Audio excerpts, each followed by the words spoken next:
Pourquoi il ne faut pas paniquer? C'est parce que c'est une grippe comme tous les autres grippes qu'on passe à toutes les saisons au niveau de l'automne et de l'hiver. Cependant, la particularité, c'est que ce n'est pas un virus qui est actuellement un virus habituel, standard d'une grippe. C'est un nouveau virus pour lequel l'immunisation dans la population n'est pas faite. Okay? Cependant, au niveau des symptômes, la majorité du temps, ce sont des symptômes bénins. Okay? Et on a la température, on a des courbatures avec un peu mal partout, des céphalées, de la toux. Okay? D'habitude, ça dure, le gros de l'épisode dure à peu près 24-48 heures, parfois jusqu'à 72 heures. Au bout de ça, on peut commencer à faire ses activités. Ceux qui ont une grippe vont comprendre c'est quoi, mais par contre, la majorité du temps, les gens s'en sortent.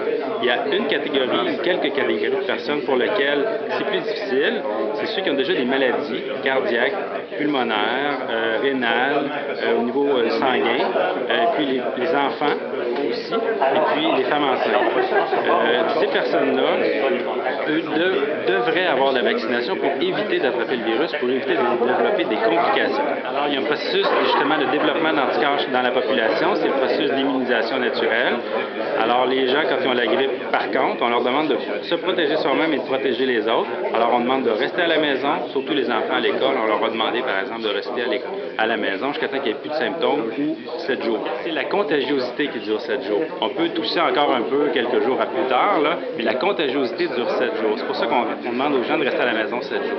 Okay. Hormis ça, c'est les mesures générales. Se laver les mains, tousser dans son coude, éviter de rentrer en contact avec des personnes vulnérables. C'est des mesures générales de civisme.